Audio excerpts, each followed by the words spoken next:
भारत मुफ्तखोरों का देश है। ऐसा ही शायद एआई की कंपनीज को लग रहा है, तभी तो अपने प्रीमियम टूल्स को मुफ्त में बांट रहे हैं। वैसे बात गलत भी नहीं है, वरना कैसे ही मुफ्तखोरी के चलते लोग अपनी सरकार बना पाते। कोई मुफ्त की सर्विसेज बांटता है तो कोई सामान और कोई तो सीधा रुपया ही बांट देता है, जिसके चलते हमारे देश की महान जनता किसी को भी अपना माई बाप बनाकर सर पर बैठा लेती है, बिना ये सोचे कि चुनाव के एक दिन पहले मिला नोट आपके वोट की कीमत नहीं है। उसके होने वाले परिणाम आपके एक वोट का भुगतान बन जाते हैं। खैर, मुद्दे की बात पर आते हैं तो इसी मुफ्तखोरी को अब सभी कंपनीज भांप चुकी हैं। एआई कंपनियां भारत में मुफ्त का सब्सक्रिप्शन क्यों बांट रही हैं? क्या आपने सुना है कि लाखों भारतीयों को ChatGPT Go, गूगल जेमिनी और परप्लेक्सिटी AI जैसी प्रीमियम AI चैटबॉट्स का 1 साल का मुफ्त सब्सक्रिप्शन मिलने वाला है। पर सवाल यह है कि ये कंपनियां इतने महंगे टूल्स को मुफ्त में क्यों बांट रही हैं? तो क्या ये किसी बड़ी रणनीति का हिस्सा है? दरअसल हाल ही में OpenAI, गूगल और परप्लेक्सिटी AI ने भारतीय मोबाइल कंपनियों जियो और एयरटेल के साथ एक साझेदारी की है।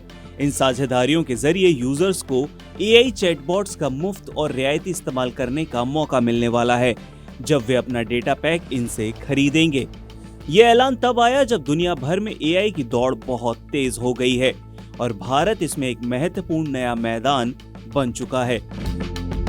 तकनीकी जानकारों का मानना है कि ये कोई दान नहीं है, बल्कि भविष्य के लिए दीर्घकालिक निवेश है।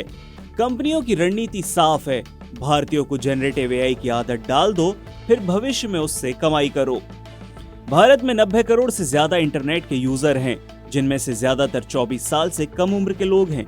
ये वही पीढ़ी है जो पूरी तरह मोबाइल पर ही निर्भर है, सीखने, काम करने और खुद को सोशलाइज करने के लिए। तो जब उन्हें डेटा पैक्स के साथ AI टूल्स मिलते हैं तो वो जल्दी से AI का हिस्सा बन जाते हैं, और जितने ज्यादा लोग इन टूल्स का इस्तेमाल करेंगे, उतना ज्यादा डेटा कंपनियों के पास पहुंचेगा, जो उनके AI मॉडल्स को और ज्यादा सटीक, स्मार्ट और लोकल बनाता है। इस मुफ्त सुविधा के बदले कीमत आपका डेटा हो सकता है। ज्यादातर यूजर सुविधा के बदले डेटा देने को तैयार भी रहते हैं और ये प्रवृत्ति आगे भी जारी रहेगी। भारत में अभी तक AI को रेगुलेट करने के लिए कोई स्पष्ट कानून नहीं है। Digital personal data protection act 2023 तो है, लेकिन ये अभी भी लागू नहीं हुआ है। यूरोप या साउथ कोरिया जैसे देशों में सख्त AI के नियम हैं, जैसे AI जनरेटेड कंटेंट पर लेबल लगाना और डेटा पारदर्शिता अनिवार्य करना। भारत में ये नियम अभी भी ढीले हैं, इसलिए यहाँ पर कंपनियों के लिए ऐसे मास स्केल ऑफर लॉन्च करना आसान है। भारत में AI का ये मुफ्त ट्रायल फेज भविष्य में सब्सक्रिप्शन आधारित मॉडल में बदल जाएगा।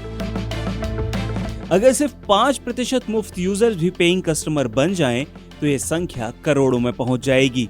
यानी कि भारत इन कंपनीज के लिए एक बड़ी प्रयोगशाला बन रहा है, जहां से मिलने वाला डेटा और व्यवहारिक पैटर्न दुनिया के बाकी हिस्सों के लिए एक केस स्टडी बन सकता है।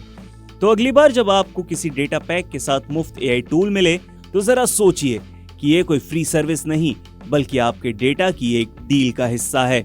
क्या भारत में AI के विकास और डेटा सुरक्षा के बीच संतुलन बन पाएगा, या फिर मुफ्त की आदत हमें कुछ और कीमत चुकाने पर मजबूर करेगी?